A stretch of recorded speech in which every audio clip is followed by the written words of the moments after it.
From APM, American Public Media. Jax PBS presents Shelter Me, stories about animals and the people who love them. Tuesdays at 4 p.m. Sponsored in part by the Jacksonville Humane Society, Subaru of Jacksonville, and Terrace Wealth Management of Raymond James and Associates, Inc. Member New York Stock Exchange, SIPC. WinGuard, a Jacksonville-based marketing and communications agency, provides public relations support for client partners across multiple industries. A strong PR strategy can help local companies, nonprofit organizations, and executives tell their story effectively. More at wearewingard.com. Baptist Health is a proud supporter of First Coast Connect. Baptist Health, committed to building a healthier community for all of us. More info at 202-4YOU or baptistjax.com.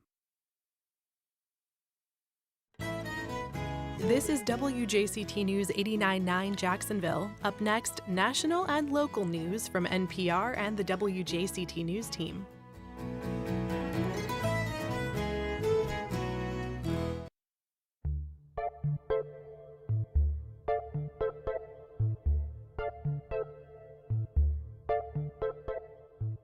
Good morning, I'm Ann Schindler. On today's First Coast Connect, the elected members of a St. Johns County board have been taking illegal holiday bonuses for at least the last 6 years. We talked to the reporter who broke the story. Then, the man behind Hot Frosty is from Jacksonville. We ask him about the surprise Netflix hit. And 52 weeks of concerts for the second year in a row. We hear from the friends and music fans about another year's worth of live shows. Plus, local musician Arvid Smith brings us some offbeat holiday music on sitar. Join the conversation. Give us a call at 904-549-2937.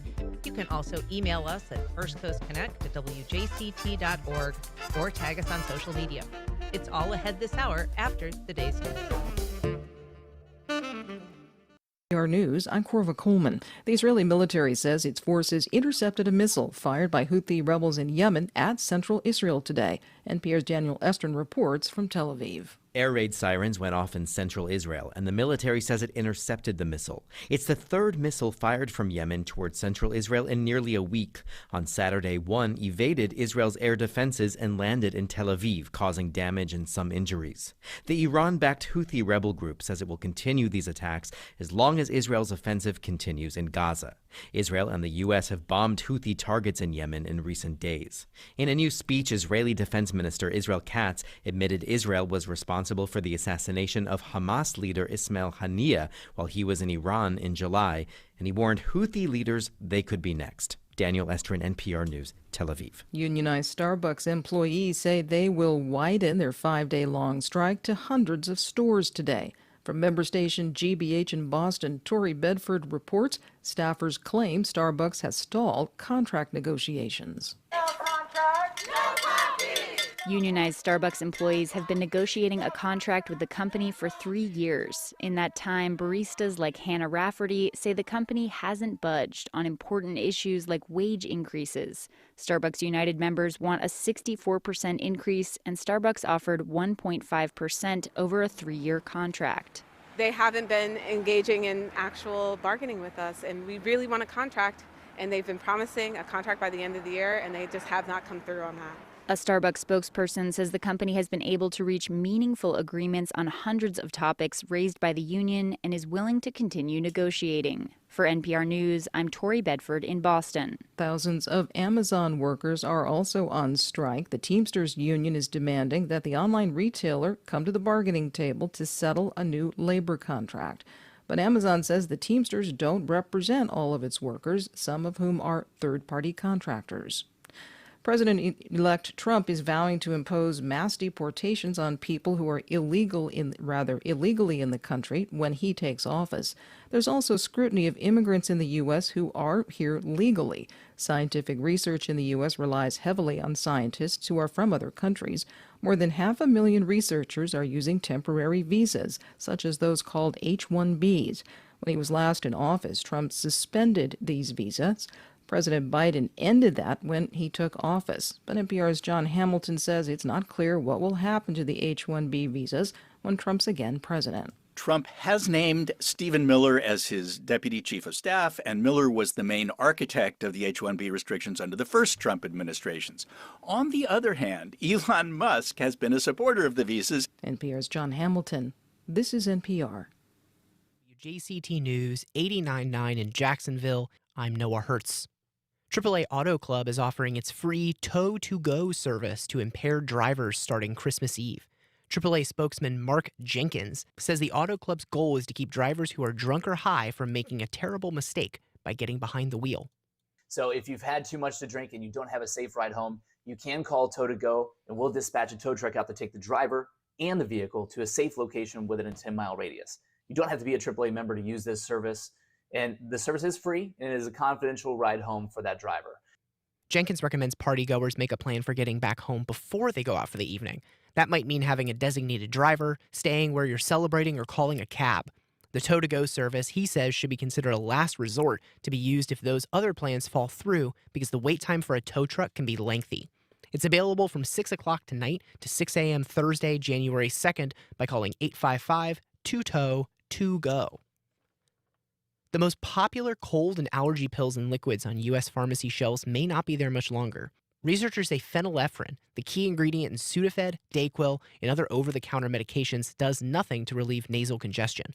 The Food and Drug Administration recently announced plans to revoke its use, which will likely force drug makers to remove or reformulate products. And that means consumers will need to switch to older decongestants like Claritin D that contain pseudoephedrine and that you have to ask the pharmacist for. However, researchers say nasal sprays containing phenylephrine will remain on the pharmacy shelves because the drug isn't broken down in the stomach like in pills and actually does open up stuffy noses. Comes from NPR stations. Other contributors include the William T. Grant Foundation, supporting research to improve the lives of young people. Online at wtgrantfoundation.org. And listeners like you who donate to this NPR station.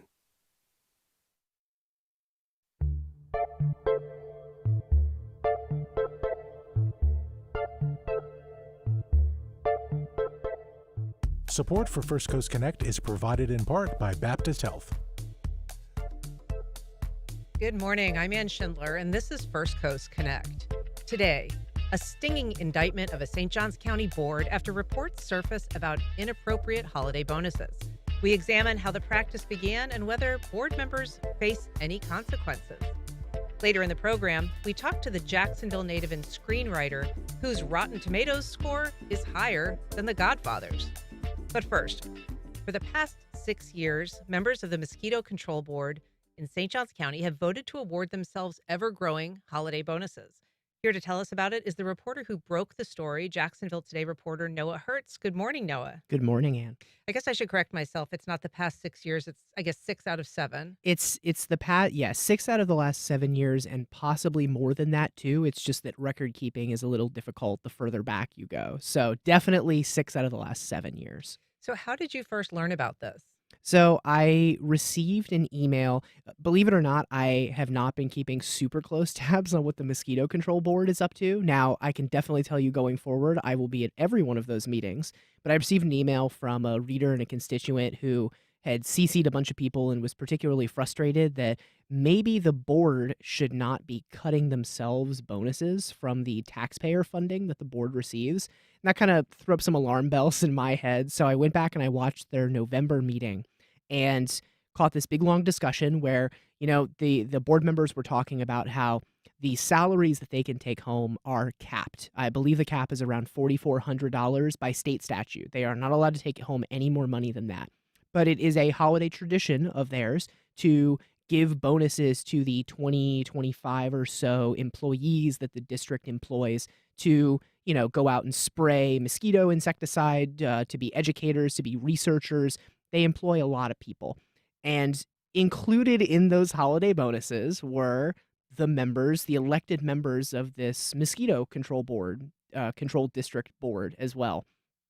So the discussion in November was actually surprisingly tame. There was really nobody who raised any red flags about this, but there was one board member who was absent from that meeting. Her name is Gleason. Last name is Gleason. And Commissioner Gleason after hearing from the constituent who tipped me off as well that this might be untoward, reached out to their attorney, who has only been there for the last year. So this is the first holiday she's been around for, and goes, hey, is this allowed? Are we allowed to be cutting ourselves $1,000 bonuses? And the attorney looks into it, comes back at their December meeting and goes, actually, no, you are not allowed to be doing this. Determined that this was null and void, that this is not something they even have the power to do. And so those bonuses are gone. So now we are currently waiting. She has sent out a missive to the Inspector General's office or the Attorney General's office here in Florida to determine whether the sitting board members need to return past bonuses they have received, or whether they should all just kind of pretend none of this happened, move on, and get on with their lives. And so these are not small bonuses. I mean, as you said, this year it was a proposed $1,000 per board member bonus. I believe that's what they also awarded themselves last year, but they've been creeping up over time. Yeah, this is something that there's one person who just finished a more than 10-year tenure on the board. Her name is Catherine Brandhorst, and Commissioner Brandhorst, while defending this decision, said that, this is something that we've been doing since the 80s. And, record keeping for that is a little difficult, but I was able to determine that for absolute certain, they were cutting themselves $100 bonuses in 2018 and 19, and that it crept up. I don't remember exactly what year, but it crept up to $250. And then we kept going up and up and up until last year and this year. Last year, they took home a $1,000 bonus.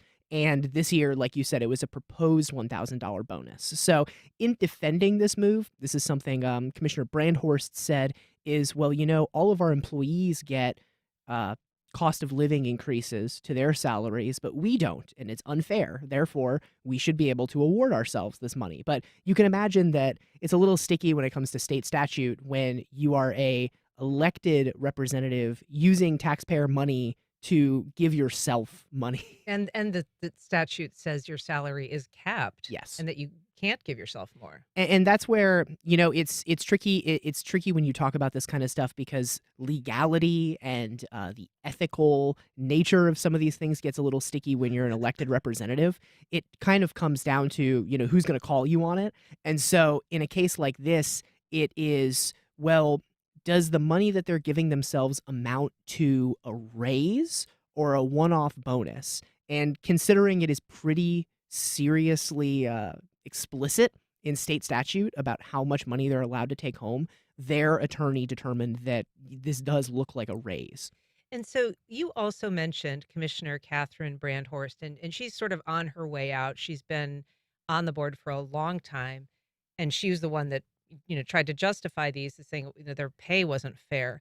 But she also proposed a different expansion of this bonus this year. Tell us a little bit about what she was angling for. Yeah, there was some discussion during the November meeting where she pitched, why not make these bonuses that we're taking home be merit-based? She pitched something that would have looked like a $500 bonus per year that a commissioner has served on the board, which, again, seems a little yucky, a little sticky to me, given that you're an elected representative. That would be encouraging you to continue to run in order to get ticking up amounts of money. Given how long she had served on the board, that would have amounted to like a $6,000-$7,000 bonus somewhere in that ballpark. Wow. And so she pitched that as merit-based, but actually based on year. I mean, nothing specifically merit-based about just the fact that you've been there a long time. Yeah, just time served. And I mean, Commissioner Brandhorst has been under fire this past year as well. She had some health issues, and because of that, she missed quite a few meetings of the Mosquito Control District's board. And so it reached a point where the commissioner said, look, Catherine, if you miss one more meeting and you don't tell us ahead of time and give us a reason for it, we are going to write a letter to the governor and ask him to remove you from the board. She did end up missing another meeting after that last year. They did write a letter to the governor, as they say, and it didn't go anywhere. So, she has now been replaced by somebody new. His name is TJ Mazzata. He will serve in her role on the board going forward. But yeah, it's definitely there's quite a bit of drama surrounding a relatively small board that in the grand scheme of things deals with considerably less money than the county government does, but it's still quite a bit of taxpayer money. Yeah, and it's an obscure, I mean, it's the Anastasia Mosquito Control District. It is, as you alluded to, a fairly obscure body, but they can levy taxes, and they have in the past used that power to increase the levy. I mean, they have been involved in some other issues that have drawn some scrutiny over the years, but I think in recent years there just really hasn't been a reporting presence there. So what is the purpose of the board? What are they supposed to be doing? Are they unique in Florida government in the state? So most counties in Florida, or I guess it'd be generalizing to say most counties. A lot of counties in Florida have arms of the county government that can levy separate taxes for mosquito control. I came from Volusia County. That's where I grew up. In Volusia County, the mosquito control is an arm of the county government. So when you get your property tax bill, it's all going to be on one property tax bill that the county is specifically pulling money, this amount of mills for mosquito control. Now, in that case, since it is under the county government, it's just an arm of them. They do not have a separate elected board overseeing them. So there's only a couple of boards or a couple of districts across the state that have separate elected boards overseeing their mosquito control. Now, this is something that talking to the folks on the board, talking to like the director of the district and all the other things, this is a benefit in their case because the Anastasia Mosquito Control District has a lot more freedom to do research, to participate in, like I said, research and education and all kinds of things because they are separate from the county government, totally different amount of bureaucracy. You don't have to get a county commission to sit there and approve every single thing that you do. They're able to do things separately. And because of that, they have their own education center they've opened that is functionally a mosquito museum. They are able to participate in all of these conferences where mosquito control researchers and educators go to every year to then bring back, as they would say, I guess, state-of-the-art pesticides and pesticides they can help research and all these things. So the argument there would be that their independence gives them a lot more freedom to potentially do better mosquito control service for this chunk of Northeast Florida. Do we get the sense that the commissioners themselves are traveling for this purpose? Every now and then, for conferences and such. I would not say it's an every week kind of thing, but the commissioners that I have spoken to on the board are surprisingly excited about mosquito control. I guess you would have to be if you're serving on a board like that. But the people I've talked to are people who genuinely, at least to some degree, seem passionate about ensuring that the mosquito control in St. Johns County and the surrounding area is the best that it can be. If you're just joining us, we are talking to Noah Hertz. He is the St. Johns County reporter for Jacksonville Today. If you have questions or comments or just want to join our conversation, you can give us a call at 904-549-2937. You can also email firstcoastconnect@wjct.org, or you can reach out and tag us on social media. So Noah, this board, there have been questions over the years about whether this board is truly necessary. And that has come out of, following some millage rate increases, some purchases that were somewhat controversial. One of them is a helicopter that does aerial spraying and cost about $600,000 to buy. It costs about $800,000 for the helipad that they built in the hangar and about $400,000 a year just to operate it. You've had some up close experience with this helicopter. Yes, I have. When I visited the Mosquito Control District's headquarters earlier this year to tour their new education center, they insisted that they give me a tour of the area, an aerial tour from the helicopter. And, as a journalist, I really try not to take free things. It makes me really, really uncomfortable. But they just kept offering and like, come on, look, the helicopter, it's already running. Why don't you just go ahead and jump in? And so I did accept a brief flyover tour in the helicopter. It was a nice helicopter, I'll tell you that. It does not surprise me that it takes that much money in order to do upkeep on that vehicle because it is quite nice. Yes. Yeah. They have also been criticized for this education center, and you mentioned it briefly because you did a story when it opened earlier this year. It was initially estimated that it was going to cost about $3 million.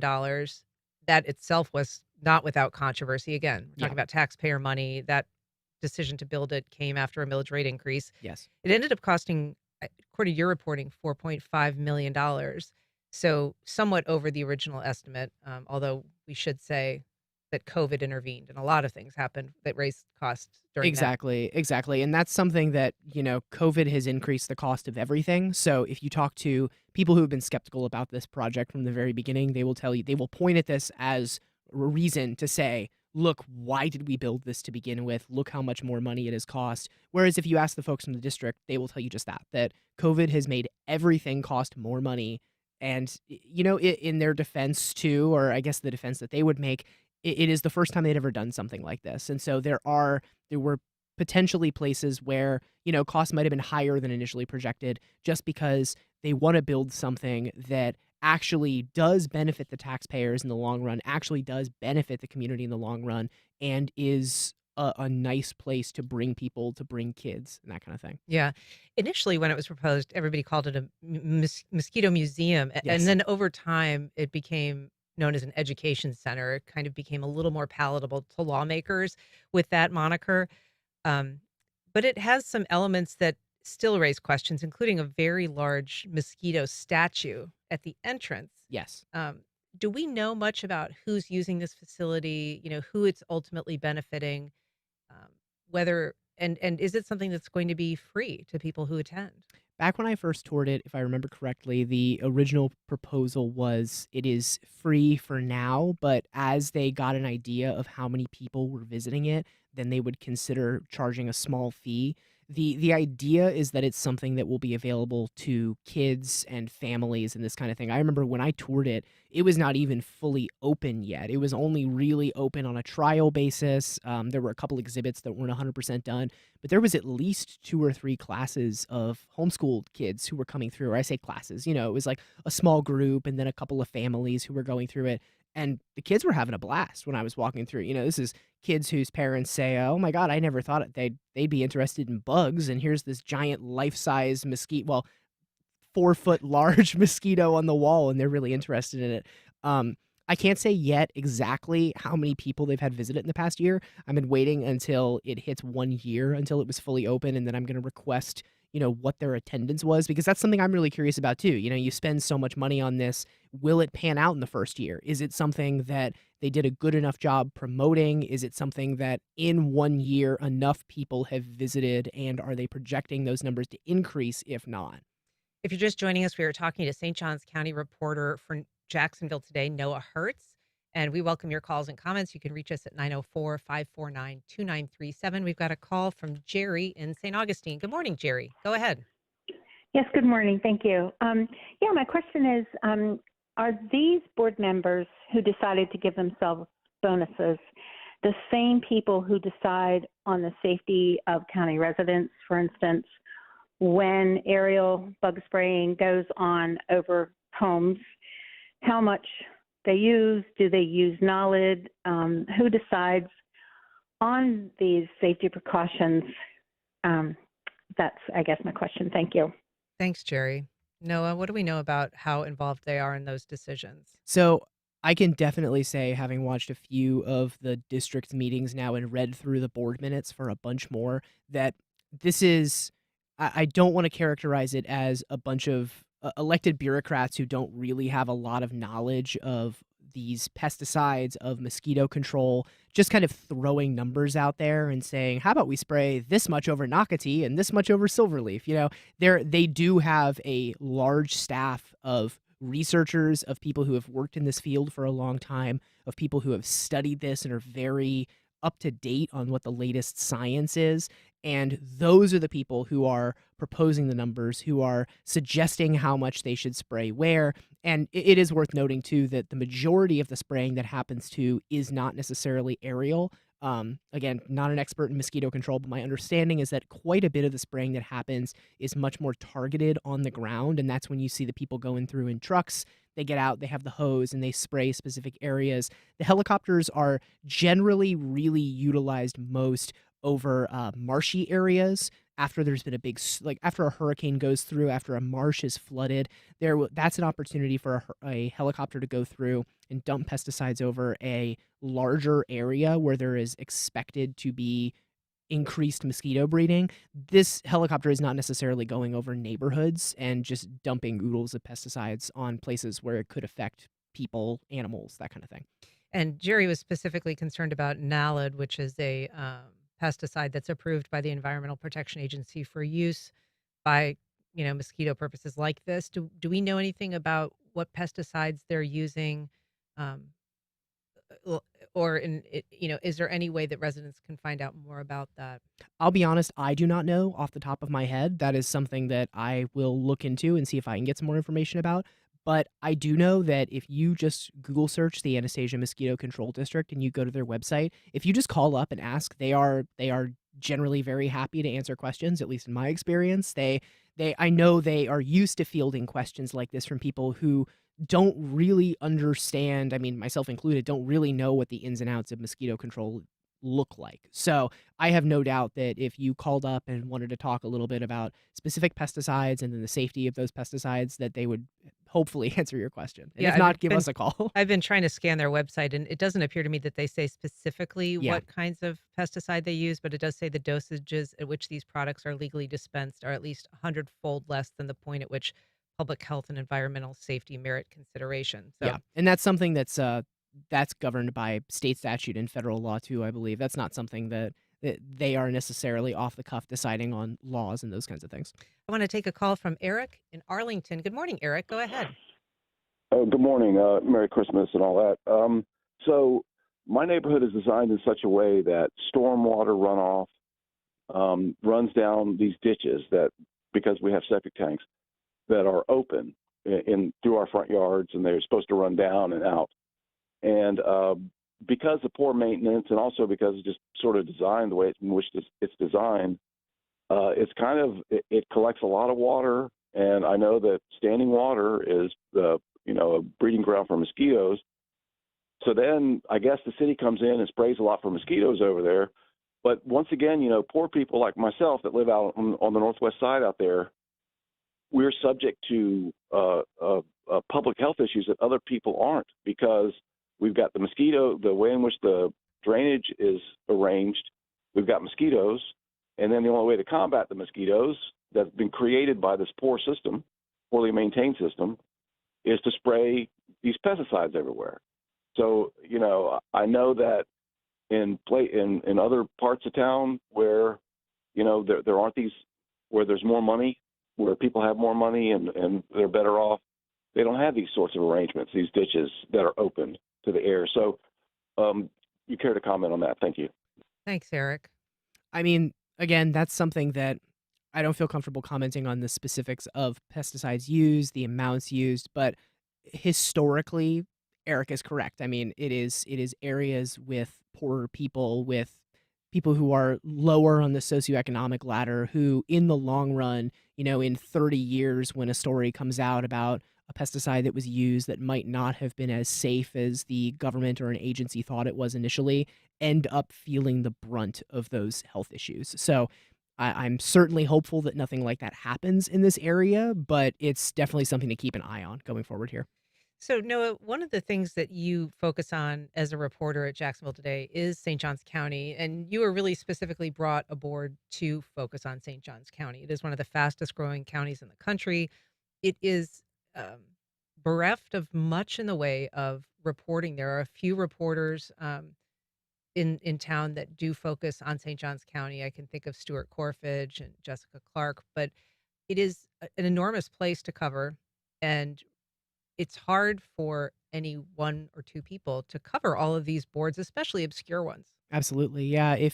I always joke with people that, if you were to watch every single government meeting that was happening in St. Johns County, in St. Augustine, and in the surrounding area there, if you were to keep tabs on every single government meeting that was happening every day, that would be your entire life. You would go from auditorium to auditorium, board meeting to board meeting, watching historic preservation boards and planning and zoning agencies and veterans councils and mosquito control boards. So it is definitely a task to find what you have to pick and choose, to prioritize, to follow, knowing where, there might be something controversial that comes out of this.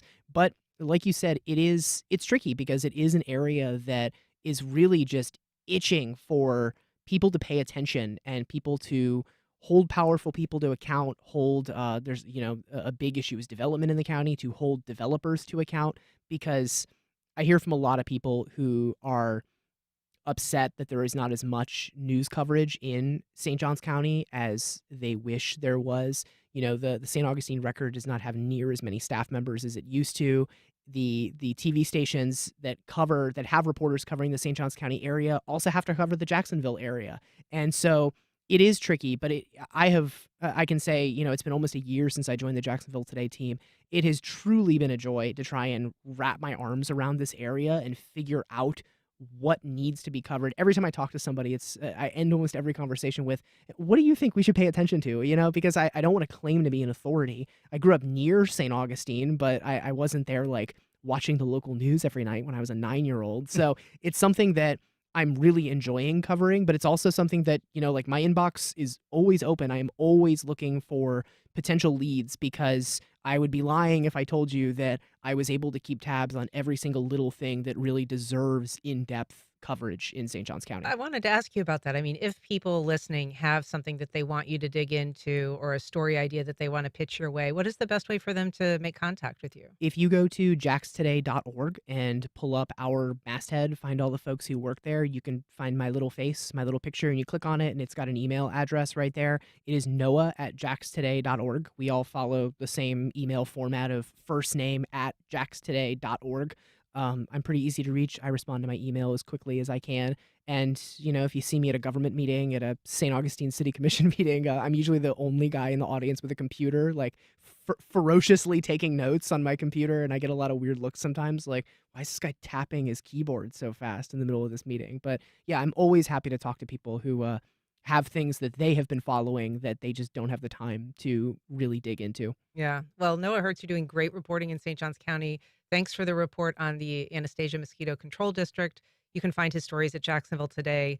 He's done a number of them on that board, but thank you for all your other reporting in St. Johns County. Thank you. Well, it's the story of a sexy snowman animated by a magic scarf. It debuted on Netflix last month, and it held on to the #1 spot for 7 straight days. The man behind Hot Frosty is actually a Sunshine State native from here on the First Coast, and he joins me now on the line. Russell Hainline, welcome. Hi, Ann. Thanks for having me. I'm delighted to have you. So how surprised are you by this film's less than chilly reception? I'm very surprised. You never quite know how something will be received. I knew I really liked it, but you never know how the masses will respond until they get a hold of it. But luckily, that everybody seems to really like it. It's putting them in the Christmas spirit. And am I right in understanding this was something that you initially pitched as as a joke? This was something that I did with my buddies. Sometimes you talk to your fellow writers about ideas that you think would be funny, and my pitch was always, what if when Frosty the Snowman came to life, he was a super hot dude? That was kind of the bit, and I called it Hot Frosty from the beginning. I don't know which came first, the title or the pitch. It's a real chicken or the egg situation there. But I'm really happy that I decided, hey, you know what? I actually should write this. I did. I turned it into some people, and the right people found it and brought it to life, and here we are. And who knew, like under all that snow, that there was a 6-pack or an 8-pack, I guess, in this case. Something deep down inside of me said that this is what the people want. Yeah. So you wrote this screenplay during the pandemic, but you have a number of pieces that are in production or have been produced, including several on the Hallmark Channel. So explain to me, like people who don't know how that works, how do you kind of get into that world? And what are the requirements? Like, how do you present? What are you going for? It does seem to obviously have sort of a narrative theme, the channel. Yeah, sure. You get in by dumb luck. I feel like is the answer. I had a friend who introduced me to somebody who produces a bunch of these. I had written a Christmas script on my own, just as sort of a deviation from the stuff that I'd been writing, which was more thriller, horror, action, sci-fi stuff. But I wanted to make something that felt a little more like Chicken Soup for the Soul. I wrote it again just for myself, not knowing if it would ever get made. It got into the hands of a Hallmark producer who didn't like that one so much for the channel, but who gave me a lot of really good advice. I wrote a second script. That one got made. That was my first movie for them in Merry Measure in 2022. And ever since then, I've just kept meeting people, kept working hard, kept coming up with stories. I think that, you know, outside of having it be set at Christmas and having a kiss at the end, I think there's a lot that can be done. There are certainly old tropes that people associate with Hallmark, which definitely were more true of kind of a bygone era. Sort of the pre 2021-ish, era.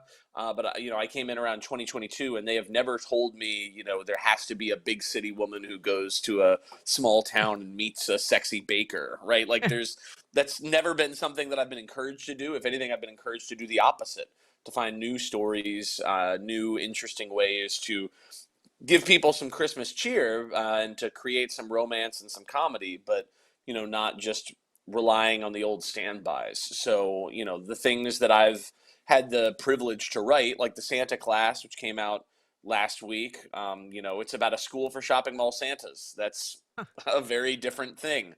Santa Summit, which came out last year, was kind of about a Santa costumed bar crawl, right? Like, so very different ideas than I think what people would traditionally associate with Hallmark. So, for people who are interested in how do you get into this, it's about, meeting the right people who know the right people, and then being interested in telling as many cool and interesting stories set at the holidays as you possibly can. And so you're out in Los Angeles right now, is that right? That's correct, Yeah, yes. but let's explore a little bit your Jacksonville roots. I mean, you grew up on the west side of Sure. Jacksonville. You were kind of a movie fan from the jump. Yeah, absolutely. I did movies. I've done theater. I went to Stanton College Prep for high school. I did theater all the time there. I wrote one acts for their Night of One Acts festival, and then I've done theater productions at Theater Jacks and at Players by the Sea. And you, it sounds like your dad is sort of a well-known guy in this town as an attorney. But you were exposed to early, like, Marx Brothers movies from him. Is that true? Sure. Yes, he showed me some old movies back in the day. Yes, absolutely. And so did any of that kind of inform your current humor sensibility, or is that something that was just left behind when you made the move to Hollywood? No, I love those old movies. I mean, I've definitely expanded since then, and gotten into things like, Preston Sturges and Ernst Lubitsch and Howard Hawks, and some of the masters of the old screwball comedy, Leo McCarey, people like this. And then obviously another thing that I'm sure my dad would take credit for showing me in the first place is like Bugs Bunny, like Looney Tunes. I feel like my sense of humor runs very silly. Conan O'Brien is certainly a huge influence on me. People who want something that's a little absurd, something that's light, something that's not really rooted in reality, and then trying to find a way to ground that silly thing in reality and then tell it sort of sincerely and mine as much humor out of it as you possibly can. And you, in this most recent, in the Hot Frosty, worked with some really well-known performers, um, including Dustin Milligan of, I think I'm not allowed to say the word Creek on the air. Sure, and yeah. 90210. And so that was kind of, very well-known names. Does that change the viability of future scripts for you, having worked with actors that are that recognizable? I think having more homes for my scripts, beyond Hallmark, getting to do something like Netflix, I think helps. I think more than anything, the fact that this script and this movie kind of took off a little bit more than I had anticipated. I'm hoping that helps me find, new people to meet, new possible homes for projects. I think that would be great. I love working with Hallmark. I definitely want to continue working with Hallmark. I think they're doing outstanding stuff. I'm happy to be a part of, this sort of shift that they're going through. But having more doors open, I mean, the business is tough. So the more open doors that you have, the more people you know, the more people who are interested in reading your scripts and making your movies, the more likely it is that I get to continue to do what I love for a living. So yeah, I'm hopeful that Hot Frosty will continue to swing doors open for me. Absolutely. How did you kind of become aware that it was gaining this sort of traction and being seen by so many people and getting, like rave, but also kind of hilarious reviews? I think, trying to see if there was one line. It was so funny that somebody had about it. But at any rate, it was a sincerely stupid idea executed sincerely. Anyway, that it was Yeah, getting such traction and that so many people were paying attention. yeah. I mean, I should put that sincerely stupid, executed sincerely line on a T-shirt, I think. I really liked the response. I didn't know the degree to which it was gonna. I think maybe I started to realize when I tweeted, just kind of as a joke, that the Rotten Tomatoes score was very high, and I tweeted, it's higher than The Godfather is right now. In your face, The Godfather. And then suddenly there were articles written about how Hot Frosty has a higher Rotten Tomatoes rating than The Godfather. I was like, oh boy, this might be taking on a life of its own. And then Ryan Reynolds did a parody of it for his gin line. I was like, boy, if we've got Ryan Reynolds' attention, then maybe this is going okay. Maybe this is creating a wider reach than anticipated. And then they mentioned it on SNL a couple weeks ago, which was insanely cool. Is that right? Oh, that's great. Yeah. I mean, who knew? But I'm very happy. And as somebody who really advocated for that title to remain the title from day one, and to make it all the way through, and I feel very vindicated. And I'm very happy that Netflix and the good people there agreed with me and decided to take this title all the way home with us. You really had to fight for it. There were people along the way. I mean, it took a couple of years to get made, and there were people, we were told explicitly, who would not read it, period, because of the title. They were like, this is not something we would ever be interested in. Something called Hot Frosty. What is this? We definitely showed it to at least one actor who was like, what is this? This is stupid. Who didn't end up reading the script. I think both Lacey and Dustin, as a credit to them, when they read the script, they sort of realized within a couple of pages, oh, this is a real movie. This is not a isn't this stupid tongue-in-cheek thing. This is a movie where we're going to care about the characters and try to build something that actually, might resonate emotionally with people. So, yeah, that's a long answer to your question, but it's been a crazy journey, absolutely. And can you tell us what you're working on now? Also, just ideally, what you would like to work on in the future. Yeah, I mean, I'm working on movies for hopefully that will happen in Hallmark and or Netflix in 2025. You never know until they're actually on the air, but I would love to continue to work with both of them. I'm trying to find the right projects to make their way to your screens once again. And then I would love to branch out. I've got, like a martial arts action movie that I really love that I would love to see made in the near future. That's a genre that's very near and dear to my heart. And I think it'd be really funny if my IMDb page is all of these sweet Christmas romances and then a hard R-rated martial arts action adventure. I think that'd be a really nice little cherry on top of what's been a really cool and sad so far. Yeah. Well, Russell Hainline, big congrats. Thanks for joining us today to talk about the reception and the success of Hot Frosty. Thank you so much, Ann. Thanks for having me. I appreciate it. All right. And we'll be back in just a minute.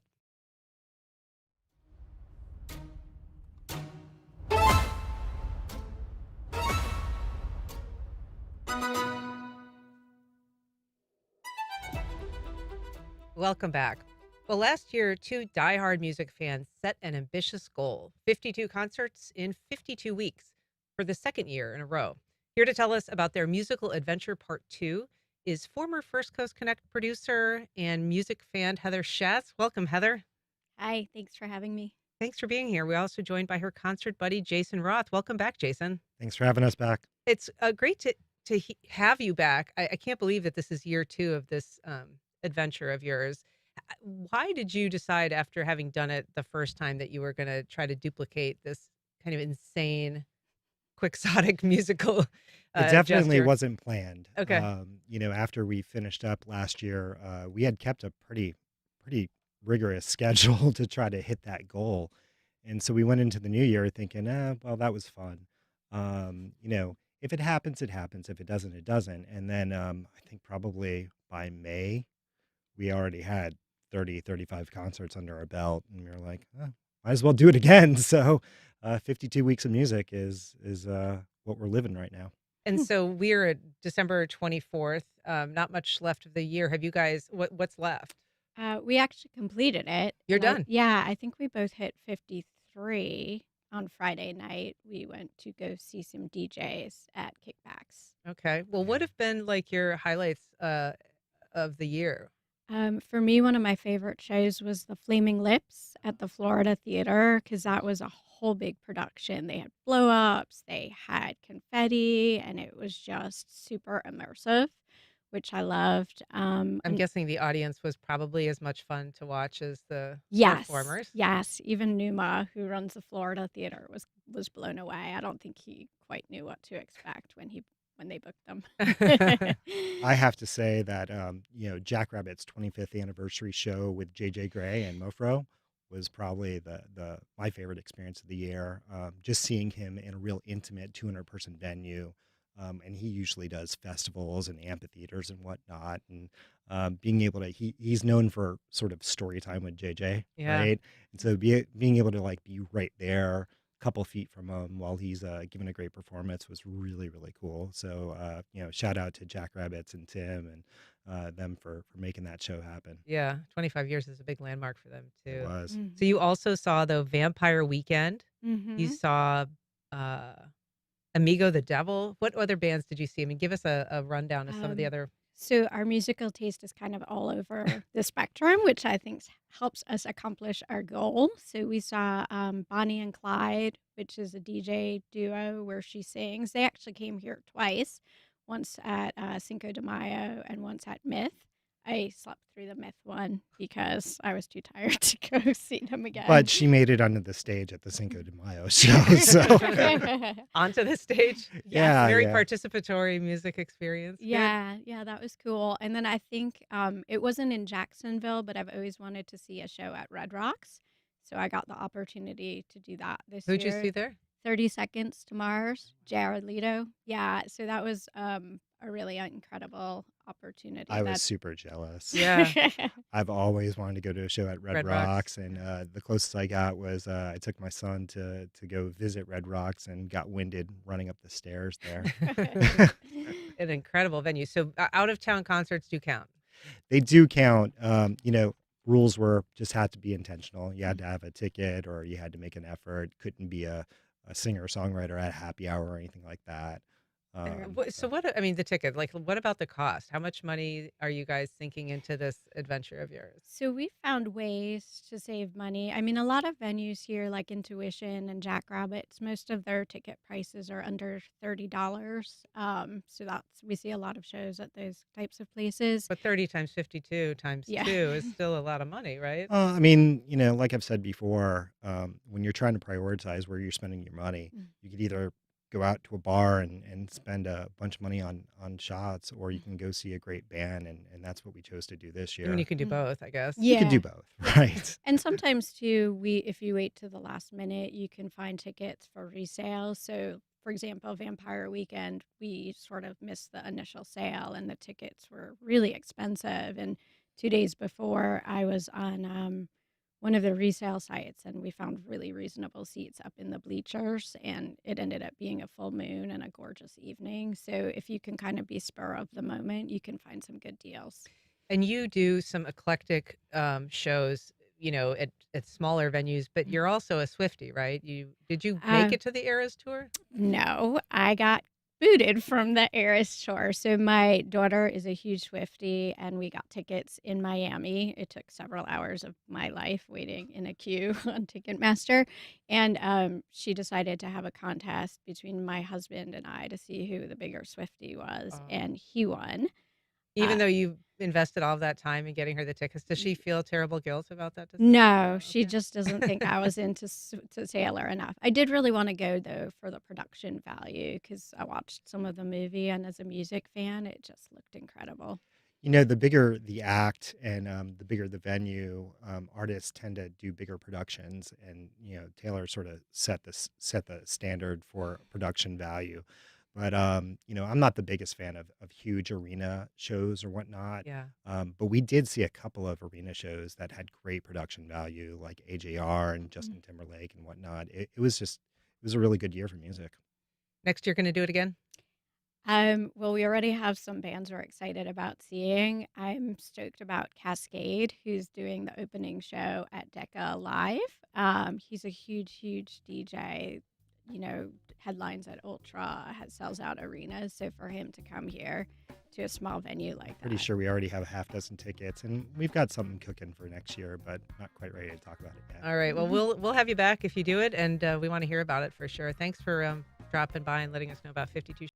Well, since my baby left me. In 2025, the legend returns to the big screen at WJCT Studios. Join us for Elvis's 90th birthday celebration with a special screening of Elvis. That's the way it is.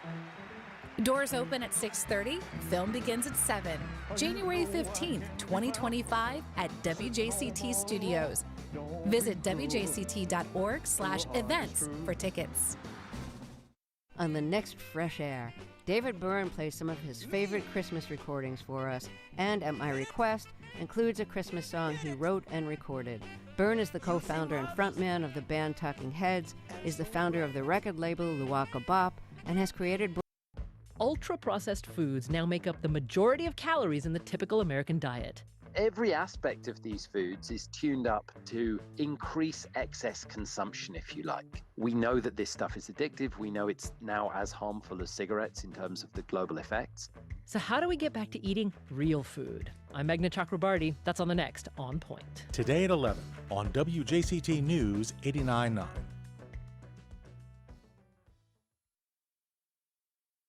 Life, liberty, and the pursuit of happiness. It's long been the American way. So, how's that going? Take a look at the latest data about Americans' happiness compared to peers in other countries, and the takeaway is we're unhappier than ever. And this sharp drop in happiness comes largely from younger Americans. What's causing that, and how can we think about happiness differently?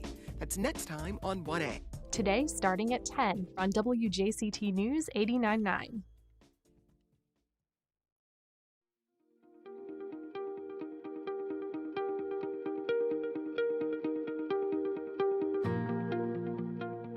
Welcome back. Well, he's been a fixture in the Jacksonville music scene for more than 4 decades, former bands including Canary in a Coal Mine and Tamerlan. But in recent years, he's brought his passion for the sitar to the Riverside Arts Market and area Indian American events. I'm pleased to welcome back to the program Arvid Smith. Good morning, Arvid. Thanks for being here. Right, wonderful. Thanks for having me. So, Arvid, there are a lot of old standards this time of year, Yes. holiday-wise. What inspired you to reimagine these songs on sitar? Well, because I heard it on a mountain arrangement by 2 English performers, and old-time mountain music and the Indian music have sort of similarities. There's a tuning on the banjo called sawmill tuning, and it's an old Erie mountain tuning, and it's identical to these main strings on the sitar just by fluke, the way they're tuned. So I thought they would match. It's that droney kind of sound. Yeah, and this song that you've revisioned is actually like from the 15th century. It's a really old song. It's Yeah. a carol? Cherry Tree Carol. Cherry Tree Carol. Yeah. Okay. And so you're holding a sitar. Just for people who aren't watching our video stream, just describe the instrument. It's really an extraordinary Okay. This work one's of engineering. Yeah, it's 18 strings, 2 mains, 4 drones, and 12 sympathetics that are tuned to the scale you play in, and they echo from the mains, making each note luminous. And it's a seasoned gourd. It's hollow teak wood. And it's about 4 feet long or so. Is Yeah, that it's right? about 4 feet long. And it's tuned fairly low. Is it harder to play than other instruments like a guitar or violin? Um, well, I've quit the violin 3 times, so to me, it's not so much. It wasn't hard getting good sounds, but it's the Indian music, which is a strict discipline and very, very hard to get next to without proper tuition. Okay. And so this particular song, Mhm. I mean, before we get to it, you've got a couple performances coming up. Yes. January in the Cummer. Yeah, January 7th, Tuesday, and then the 25th, a Saturday at the Ponte Vedra Cultural Center. You also, for people who are Arvid fans, are looking for his old tunes or his new stuff. You've got music on Spotify and Yeah. Apple Music, Mhm. all the usual places. Um, this song is going to be accompanied by our producer and musician, Stacy, on tambura. On the tambura, it's a drone instrument. She's our fearless leader. Tell us a little bit about the tambura. The tempura And just it functions. The tempura functions as a drone instrument, providing the backdrop for the melody, and you'll hear her play it. It's a very eerie sounding drone, but very solid. That's all right. All right. Well, we're going to hear from Arvid Smith and Stacy Bennett. We're going to be taking a few days off the air, but on behalf of the whole team here at First Coast Connect, we want to wish you the best of holidays. We'll see you back in the new year. Arvid and Stacy, this is Playing the Cherry Tree Carol. Let's get this thing straight. There we go.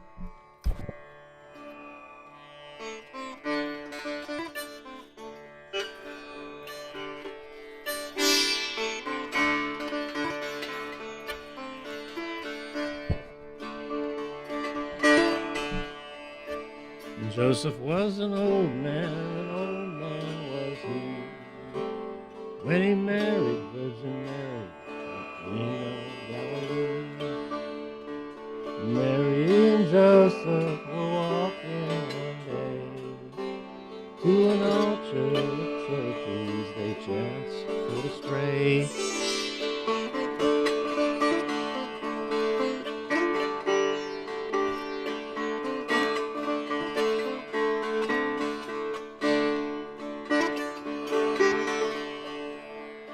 Mary said to Joseph, so meek and so mild, gather me some cherries, Joseph, for I am with child. And Joseph flew angry, so angry was he, that the father of your baby gathered cherries for thee.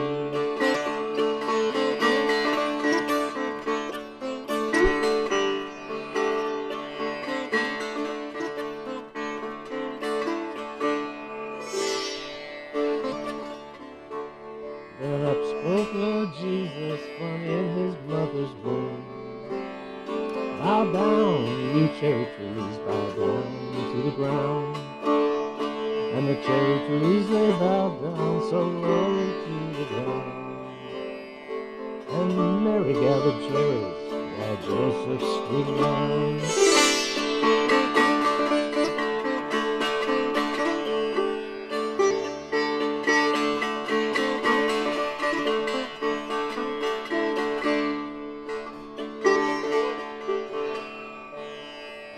Then Joseph took Mary upon his right knee. He said, tell me, little baby, when your birthday shall be. On the 6th day of January, my birthday shall be. And the stars in the heavens will all bow down to me.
Support for First Coast Connect is provided in part by Baptist Health.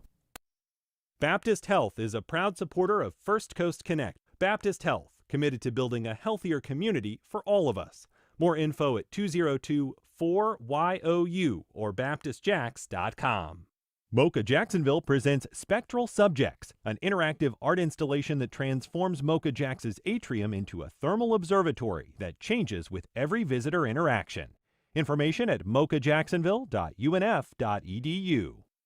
If you have concerns about your child's reading at grade level, ask your child's teacher for ways you can help at home to get them back on track, including a list of reading level appropriate vocabulary words. For more information, readjacks.org.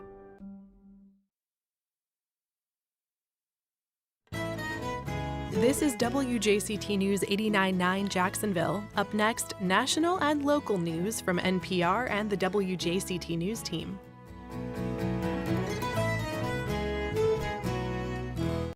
Most of us are struggling to be happy, but if we're not sure what happiness means, should we be thinking about happiness differently?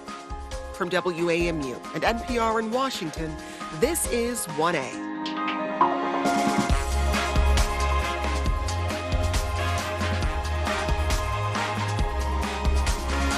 Hi, I'm Jen White. Americans report they're less happy than in decades past. That's according to data released earlier this year. The problem seems worse the younger you are. At the same time, people in other parts of the world are becoming more happy. Today, we revisit a conversation about Americans' happiness gap and what we can do to fix it. Also, whether happiness is the wrong thing to aim for and how we can support young people who say they're struggling. We'd love to hear your secrets to happiness. Email us at 1a@wamu.org or use our app, 1A Vox Pop.